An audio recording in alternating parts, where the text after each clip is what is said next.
넌 나가. 넌 블랙리스트야. 최순실이니? 최순실이야? 이놈의 새끼야.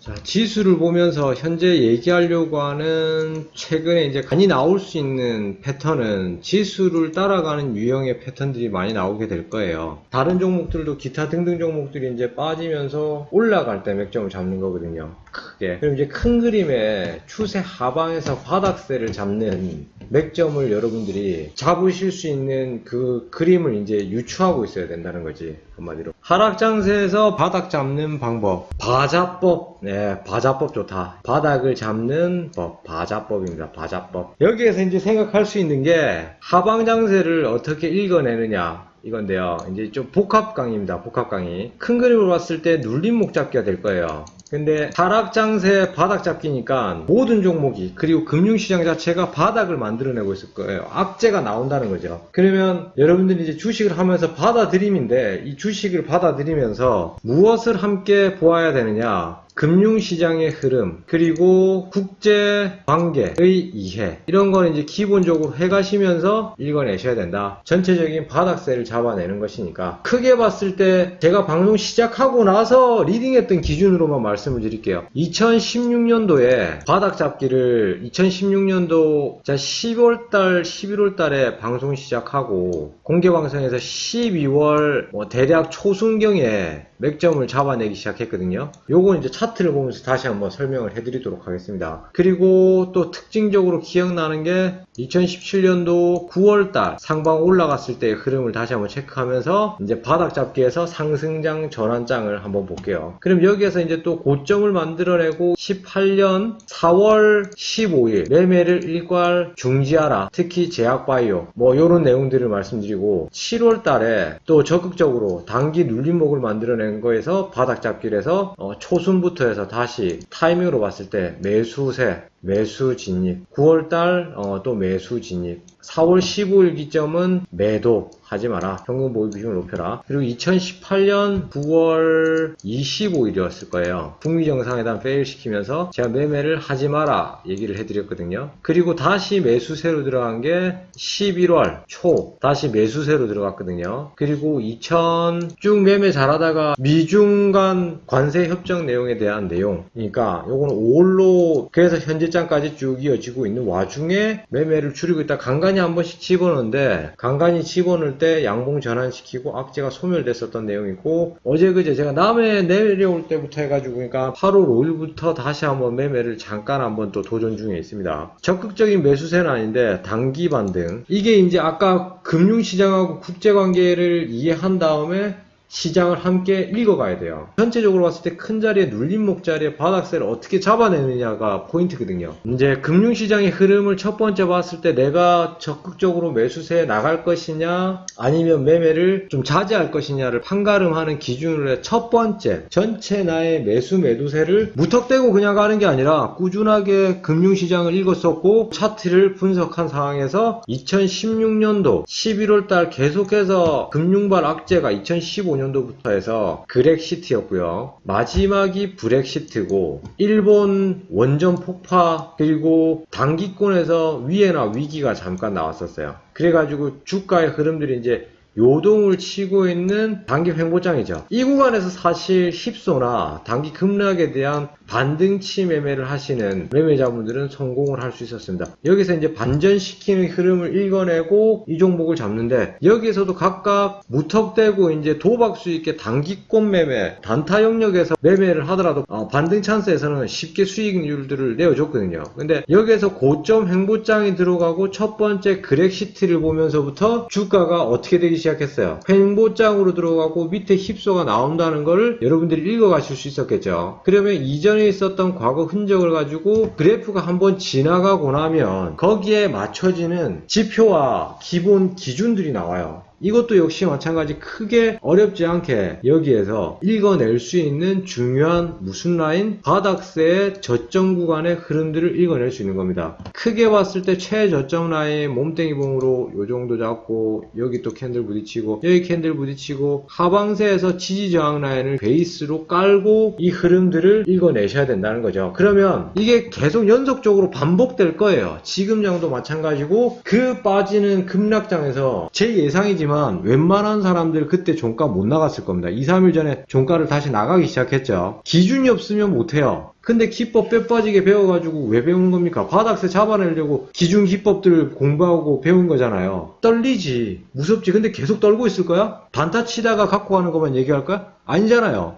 스윙이면 스윙 기준답게 본인이 잡고 결정할 수 있는 능력이 있어야 된다는 거지. 2016년 12월 4일날 제가 요 바닥을 맞췄어요. 14일날 이전에 있었던 요 라인들 체크하면서 요번 바닥에서 무엇을 봤다? 이전에 있었던 횡보 구간의 고점의 터치 라인을 봤죠. 그러면 여기 2016년도에도 어쨌거나 저쨌거나 큰 그림의 기본기에서 박스권을 만들어주면서 뭐 크게 봤을 때 한 요 정도가 되는데 박스권을 만들어내면서 타이밍이 나올 때 이 구간의 힙소 구간을 반대 매매를 해서 수익을 내는 사람들도 지지저항을 기본적으로 알고 있었다고 한다면 지지 반등 구간에서 보는데 손절 라인이 나오기 때문에 잡기가 보다 수월해지는 거죠. 그리고 신뢰도가 있고 손절하는 방법이 생기기 때문에 바닥장에서 하락장세 바닥잡기의 첫 번째 여러분들이 아셔야 되는 거는 지지 저항 이론을 아셔야 됩니다. 어디서 어떻게 지지를 받았었구나. 여기에서 얘기하는 지지 라인과 저항 라인은 주식시장에서는 상식적으로 생각을 하면 돼요. 내려간 구간에서 주가를 지지해주는 구간, 떠받쳐주는 구간, 더 이상 못 내려가게 말 그대로 지지하는 구간. 그럼 저항 구간은 뭐냐? 윗방향으로 밑에서 위로 치고 가는데 반대로 위에서 매물대에 의해서 저항을 맞고 빠지는 구간. 쉽게 봤을 때 현재 내 주가 자리에서 위에 있는 자리가 저항 라인이고 밑에 자리는 지지 라인이 되는데 그게 과연 어디서 나오느냐? 이 부분을 집중해서 보시면 됩니다. 물론 100% 똑같이 맞춰주고 있는 건 아니에요. 오버슈팅 구간에서 살짝 더 올라갔다가 횡보선에서 상방향 더 못 들어올리고 빠져버리는 힘들이 있죠. 근데 이런 구간에서 돌파를 하게 되면 계속해서 여기서 때리게 되겠죠. 더 올라가라고. 상단 돌파 힘 좋으니까 쭉 가자. 추세 상방으로 만들어내. 이렇게 얘기를 하게 되는데 제가 원래 이런 맥점도 별로 좋아하지 않을 뿐더러 제가 오늘 얘기하고 하려고 하는 건 바닥세에서 저점을 어떻게 잡느냐. 지금 2016년도 15년도 중반기부터 2016년도 한 8, 9월 달까지는 횡보장세였어요. 횡보에서 힙소 구간에 나오는 거죠. 대부분의 사람들이 이 구간에서는 좀 괜찮을 만한 맥점을 잡아가지고 이런 구간에서 맥점을 잡고 여기에서 털리고 올라간 거 놓쳐가지고 또 고점에서 올라탔다가 또 두드려 맞고 또 두드려 맞고 하는 거예요. 이 장이 그러니까 한마디로 크게 봤을 때 큰 그림의 박스를 보고 지지저항을 알고 있는 맥점자들이 아니면 거의 다 윗방향에서 어떻게 된다? 털려버리겠죠. 근데 대부분의 맥점이 많이 들어가고 매집이 많이 된 구간은 이 구간이거든요. 이 구간에서 만약에 스윙을 했거나 하면 거의 추풍낙엽이라고 보시면 됩니다. 그래서 이런 구간에서 이제 맥점 하시는 분들이 뭐라고 얘기를 하냐면 희한하게 내가 잡으면 안 올라가고요. 희한하게 내 종목은 빠질 때 겁나게 많이 빠져요. 그리고 내가 팔고 올라가요. 또는 이상하게 올라가는데 내 것만 안 올라가요. 막 이런 얘기를 기본적으로 합니다. 큰 틀에 하방장을 읽어가고 상방장에서 어떻게 대응해야 되는지에 대한 기본을 모르고 있기 때문에 그래요. 여기에서 이전의 지지라인을 보고 과감하게 들어갈 수 있었던 이유는 뭐다? 이전 차트의 흐름을 읽어서 시장을 읽고 접목. 그러면 무엇이 명확해집니까? 손절 라인이 명확합니다. 그러면 반대로 놓고 봤을 때 이 손절 라인만 지켜주고 가능성 대비 투자거든요. 주식이라는 거. 어떤 구간에서 얼마나 효율적으로 돈을 쓰는가의 싸움이에요. 주식이라는 게. 그 이야기인즉슨 이기면 많이 먹을 수 있고 손절을 치면 내 기준에서 과감하게 떨 수 있는 기준을 찾아가면 돼요. 기본 지지저항 두고 이전에 있었던 차트 흐름을 보고 코스닥 시장을 읽은 다음에 왕창들이 종목을 잡아내기 시작한 거죠. 그래가지고 그 당시 때 초기에 잡았었던 게 서울반도체, SFA 반도체를 2016년 12월 달 첫 종목으로 아마 박스권으로 드린 걸로 기억이 납니다. 여기에서 입하연까지 보고 들어간 거예요. 욕심이 좀 크긴 하죠. 근데 중간방 횡보장에서 횡보 박스 구간 어떻게 하방장에서 이제 디테일 라인 나갑니다. 똑같습니다. 여기 부위인데 자 다시 한번 보고 갑니다. 큰 그림의 박스, 지수상 박스상의 바닥세에서 치고 올라갈 수 있는 가능성, 큰 그림 지금도 나올 수 있는 중장기도 살아있는 큰 그림의 박스권, 물론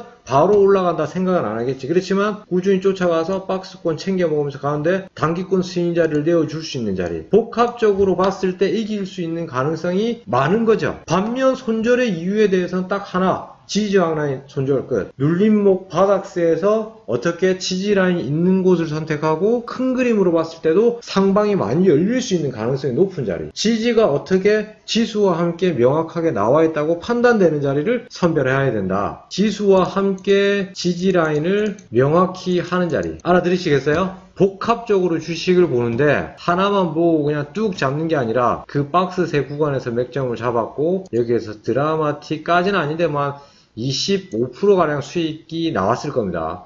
나왔었던 종목. 그리고 서울반도체는 그대로 시세를 받아먹고 그 당시 때 대시세 중장기 관점이 나왔었어요. 계속 갔으니까. 이거는 이제 2016년도 12월 달에 차트가 둥구스름무리하게 이제 올라가는 걸 확인하고 수렴도의 바닥세를 더 이상 꺾지 않는다를 보고 한 요 정도만 오더라도 볼린저 밴드 상단선과 가깝기 때문에 돌파의 기준 부위에서 맥점을 잡았죠. 지지라인으로 잡기에는 좀 늦었죠. 이미 장세가 그렇게 마련되어 있었지만 돌파 맥점도 이렇게 비타민 상단선 부위를 터치하고 올라갈 때 맥점을 잡고 추세 전환을 만들었다. 한번 방향 잡으니까 계속 가더라. 그래가지고 이거 같은 경우는 또 장중 리딩 시간에 계속해서 꾸준하게 이 녀석은 엉덩장 무겁게 고점에서 내려가지 않고 내려갈 자리에서 내려가지 않는다. 추후 맥점이 나온다. 이 얘기를 굉장히 이 부분 포인트에서 말씀을 많이 해드렸었죠. 그 다음 했었던 게 박스 매매를 2016년도에 계속 지속적으로 했었어요. 그런 다음에 2017년도 여기에서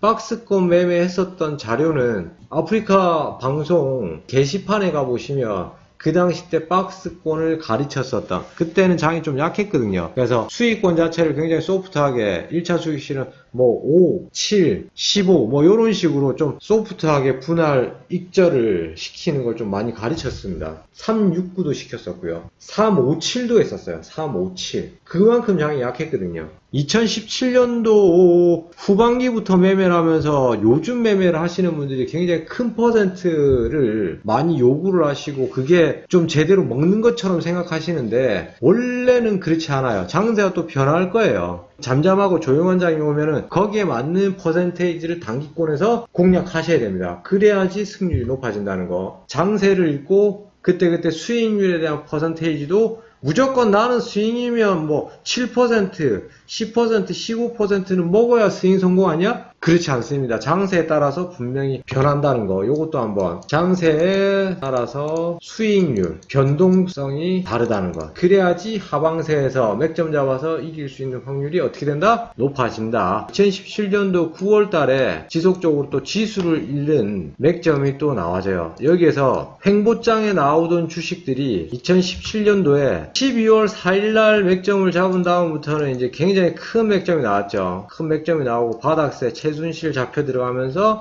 문정부로 바뀌고 나서 사드 배치가 안착되기 시작하고 미국에서 코리아, 우리나라 손들어주고 나서 안정기 들어가더니 바로 급등하는데 이 당시 때 계속해서 이제 사드 문제 관련해 가지고 얘기가 나와서 주가를 조금 잡고 있었어요. 잡고 있다가 급등하기 직전부터 해서 제가 그런 얘기를 굉장히 많이 했습니다. 이때 TV 방송 매체에서 남북 간 교류를 하는 내용들의 뉴스들이 굉장히 많이 나온다. 이제부터 대북주를 공부해 가셔라. 북한과의 관계가 다시 좋아질 확률이 높다 하고 그때부터 준비해 가지고 매매를 잡아 들어가기 시작한 게 11월, 12월 달부터 했어요. 상방장에서 이제 이전에 있었던 매물대를 올리고 어디가 포인트냐면 여기에서 치고 올라갔는데 안 빠지는 거예요. 그게 정확하게 그때도 생각나요. 추석 이후부터 계속 랠리가 나왔죠. 근데 오늘 방송의 주 포인트는 하방장에서 하방 따먹히니까 하방장을 읽겠습니다. 하방장에서 2차 북미 정상회담이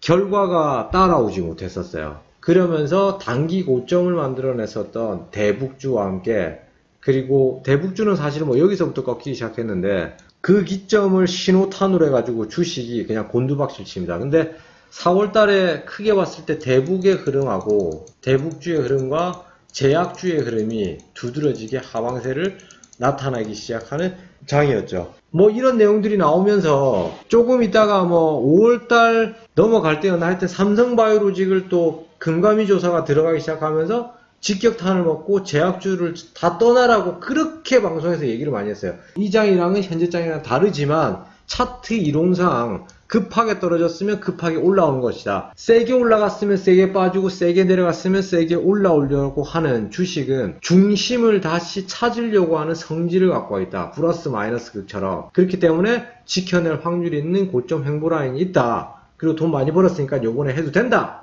라고 하고 공격적으로 제가 매매를 시켜서 단기권 스윙을 이 가뭄 속에서도 크게 봤을 때 가뭄이죠. 이 가뭄 속에서도 이 구간을 읽어냈었던 게 기억이 나네요. 그리고 나서 크게 또 맥점을 왕창들이 또 한번 잡은 적이 있습니다. 하방장에서 7월 7일이었어요. 여기에서 또 종목 분류를 잘 하셔야 되는데 제약주는 계속해서 때렸어요. 저 구간에서 어떤 사람들이 나왔었냐면 삼성바이오로직을 무턱대고 자산이 좋고 회사 규모가 좋기 때문에 살아날 것이다에 대한 무턱대고 바닥에 아직 나오지 않는 차트라인에서 반등세를 얘기를 많이 합니다. 많이 했었어요. 그게 이제 금융 방송에서도 그런 내용이 많이 나왔죠. 미국에서 상장시켜도 먹힐 회사인데 우리나라에서 천대받고 있다. 근데 그거는 현재 타이밍을 제가 봤을 때 도피하는 거예요. 그때 뭐라고까지 얘기가 나왔었냐면 얘가 상폐가 되더라도 문제가 없다. 이런 식으로 매매를 조장시켰었어요. 삼성바이오로직 그 당시 때. 근데 그 당시 때 저는 또 똑같이 얘기했거든요. 기본기를 잊지 마라. 위험한 구간에서 쓸데없이 악재가 나오고 있고 정부에서 조지고 있고 그리고 털어서 먼지가 안 나지가 않고 먼지가 계속 털리는 대기업이다. 그리고 가격이 높기 때문에 얼마든지 빠질 수 있다. 그리고 2018년 7월까지 갔죠. 7월 달에 여기에서 매수세를 적극적으로 나가기 시작하는데 이때 또 크게 뉴스가 있었던 게 뭐가 있었냐면 대북주에 대한 다음 3차 북미 정상회담이었나? 2차 북미 정상회담이었나를 스케줄을 잡아요. 그 스케줄이 다음이 9월 25일이었죠. 그래서 7월 달부터 9월 달 한 15일까지 계속 상승 랠리가 나왔었어요. 여기 이제 지지저항대 보고 큰 라인의 지지저항대를 전체 교합점으로 보고 지수를 읽어서 결국 이전에 있었던 비타민의 큰 추세 라인을 읽어서 617 라인. 그래서 최근에 617 라인을 또 크게 본 거였어요. 빠지면 위험하다. 하지 말자. 그리고 반등세 구간 또 바닥세 읽자마자 바로 따라닥닥 이틀째입니까? 3일째입니까? 종가 나가기 시작했죠. 반등에 성공했죠. 그리고 맥점에 단기권에서 바닥세를 잡는데 주 포인트 라인을 다시 한번 얘기를 해드리자면 하락 장세에 대한 결정은 그 누구도 못합니다. 개미가 우리는 그냥 읽어가는 거고 장을 국가의 정책이나 우리나라가 이렇게 하겠다고 발표를 하고 나서 대외적으로 악재가 다시 물고 늘어져 버리면 이길 것도 못 이겨내요. 그러면 결국 또 거기에서 맞게 대응을 해야 된다는 얘기예요. 그렇지만 포인트 라인이 나오는 거예요.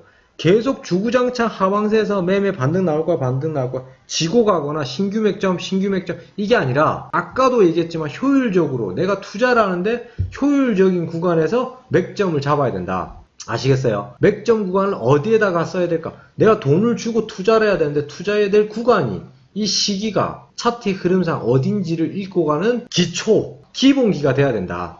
여러분들. 그래서 장세를 굉장히 많이 말씀드린 거예요. 장세만 잘 읽어내고 기본기 잘 잡아서 기법대로 시기적절하게 들어가면 수익이 낮아요. 장세 힘빨이라도. 거기에서 이제 거기에 또 대장주를 찾게 되면 또 극대화되는 힘이 생기겠죠. 그렇기 때문에 하락 장세를 읽을 때는 전체 시장의 흐름을 읽고 장에 접목시키고 지수 차트의 흐름을 꼭 파악해라. 맥점을 거의 안 나가다가 11월 달부터 감히 얘기 드리지만 한 3월 달까지 맥점 잡은 거에서 승률이 85% 나옵니다. 진 거 한 달에 5종목 아니에요. 그 정도로 강력한 매매 기법이에요. 이게 전체 장을 읽고 시황을 읽고 금융시장의 흐름을 읽으면서 맥점을 잡아 나간다는 것이, 지수의 차트 흐름을 보고 금융시장을 읽어서 장세 접목을 시켰을 때 하지 말아야 될 하방세 구간에서는 하지 않는 겁니다. 근데 바바님 여기에서도 맥점 봤을 때 이전에 있었던 지지라인을 맞고 반등 구간이 있잖아요. 여기 있네요. 라고 656라인에서 676라인을 얘기를 하면서 한번 얘기를 할 수가 있겠죠. 예를 들어서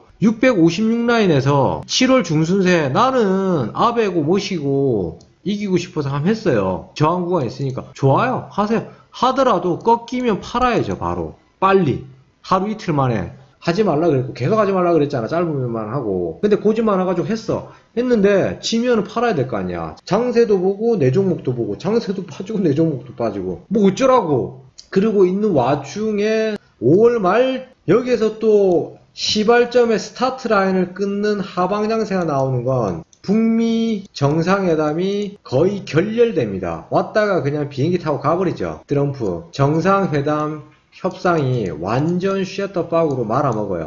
그러면서 대북주가 싹 다 빠집니다. 2018년도 G20 정상회담을 두고 차트가 또 G20 정상회담 타이밍 때 6월 말 7월 초에 괜찮은 지수 눌림목 자리가 나왔는데 여기에서 결과가 중요했어요. 시작하자마자 아베가 우리나라 코리아 패싱 시키고 화이트리스트 제외국가에 선정하겠습니다. 넌 나가. 넌 블랙리스트야. 최순실이니? 최순실이야? 이놈 새끼야.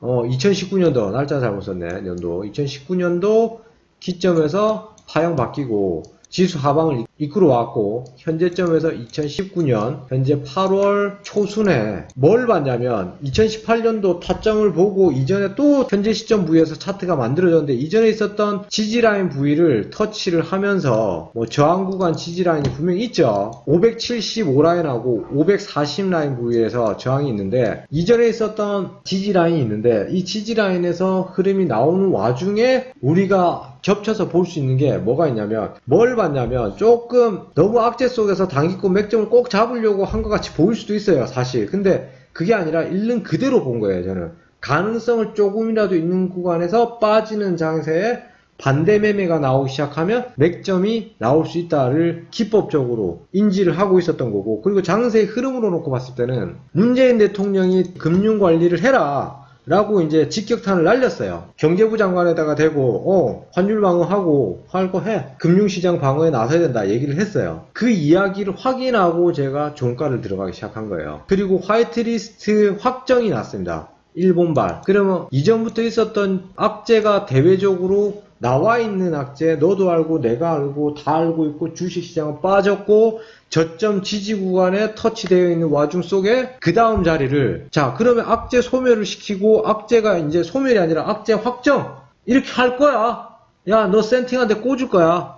센팅한테 맞았는데 나름대로 센팅 맞기 전에 준비를 좀 해놔가지고 딱 맞고 나서 주가가 하방으로 곤두박질 칠 거냐 말 거냐를 종가 기준에서 다시 한번 지켜봤던 거예요. 근데 이놈의 주식이 바닥셀에서 어떻게 됐습니까? 진짜 핵펀치면은 초등학생이 마이크 타이슨 핵펀치 맞으면 바로 그냥 사망하겠죠. 해야 되는데 하지 않고 어떻게 방어선에서 성공을 하더라는 거지. 우왕좌왕 맥점 못 잡거든요. 쫄아가지고 먹어봤어야지. 하방을 잡아봤어야지. 거의 도파매면 하거든요. 하방에 대한 경험치가 이렇게 눌려 담아가지고 이게 딱 있지 않고서는 절대 못 먹어요. 뭐 하여튼 얘기가 뭐 그렇게 넘어왔는데, 그렇게 해서 현재점의 하방세를 제가 맥점을 잡고 조금 긍정적으로, 그러니까 이게 단타가 겁나게 또 잘 먹히다가 최근에 또 단타가 좀 잘 안 먹히죠. 그렇다고 해서 물론 안정 구간으로 안착됐다고 볼 수는 없는데, 일단 단기권에서 전체적으로 시장 흐름으로 놓고 봤을 때는 575 라인을 지지하면서 가야 된다. 토탈 다시 한번 하락 장세를 읽어가는 바닥 잡는 방법은 지지저항 이론 기본기를 갖다 두고 이전 차트 내용들을 읽을 수 있는 기본기가 여러분들이 있어야겠죠. 그러면 이전 차트를 읽기 위해서 갖고 있어야 되는 기본기들이 있어요. 공개방에서 뭐 얘기를 해드리자면 보조지표로 놓고 봤을 때 볼벤, 수렴도를 만들어주면서 이격도의 흐름과 수렴도의 흐름으로 봤을 때 수렴이 되기 시작하면 변동성이 커진다. 그러면 교합점을 찾는 거예요. 지수의 흐름이 빠지고 나서 저점 구간에서 힘이 응집되고 횡보또는 그 구간에 맥점이 잡혀 있는데, 이게 볼린저가 수렴에 돼서 반등이 나오더라도 볼린저 수렴이 있는 구간에서 반등을 노릴 것이냐에 대한 가능성, 이런 것들을 보고 갈 수 있겠죠. 그리고 횡보장세에서 또 나오고 있는 맥점도 읽어내야 되기 때문에 볼벤 같은 경우는 꼭 반드시 갖고 있어야 된다. 그리고 두 번째 갖고 있어야 된다. 장기 입형. 준비물이에요. 장기 입형이라고 하면 크게 봤을 때 5일, 뭐 15일, 30일, 60일, 120일, 240일, 480일, 요 정도를 갖고 있으면 각 흐름의 이격도를 보면서 이게 벌어졌다가 내려졌다가 뭐 이런 흐름들이 또 나오죠. 이 장기평을 가지고는 또 단기권에서 흐름을 뭐 60일선을 기준선으로 가져갈 것이냐, 240일을 기준으로 갖고 갈 것이냐, 120일 갖고 갈 거냐, 뭐 이런 관점에 따라서 시간적 분석에 대한 설명을 다시 한번 이해하고 계셔야 됩니다, 여러분들이. 이전 차트의 흐름을 놓고 봤을 때 필요한 게 또 세 번째, 뭐 여기에서는 기본을 갖고 있으신 분들이 갖고 있기 좀 힘든 부분이 있는데, 금밭, 은밭, 그리고 네 번째 구름대, 그리고 다섯 번째 저 같은 경우는 비타민, 그리고 저 같은 경우 뭐 6번, 7번으로 뭐 용오름, 색동, 뭐 이런 구간들이 있으면 훨씬 매매한데 좀 더 쉽게 장세를 이겨낼 수 있을 것이다. 그리고 여기에다가 추가적으로 또 추가시킬 수 있는 게 특정 신호 차트, 신호. 그러면 이런 거 이제 신호 같은 경우는 화살표 신호를 키움에서는 지원하는 경우들이 많죠. 수식적으로 좀 준비되신 분들이 만들어낼 수 있는 내용이겠죠. 그리고 시장을 읽고 접목시키고 손절 라인을 명확하게 해라. 그 손절 라인을 명확하게 하고 시장을 읽어서 맥점을 잡는다는 기준이 한마디로 확률 매매를 하겠다는 거예요. 확률 매매. 확률 매매를 하겠다는 건 손절 가격 대비 수익권이 많이 열릴 수 있는 구간, 그리고 나 혼자서 외치고 있는 게 아니라 장이 도와주고 있는 상황에서. 장이 돕는다는 건 뭡니까? 장이 돕는다. 악재 내용들을 어떻게 소화시키고 있나, 우리나라 국가 자체가.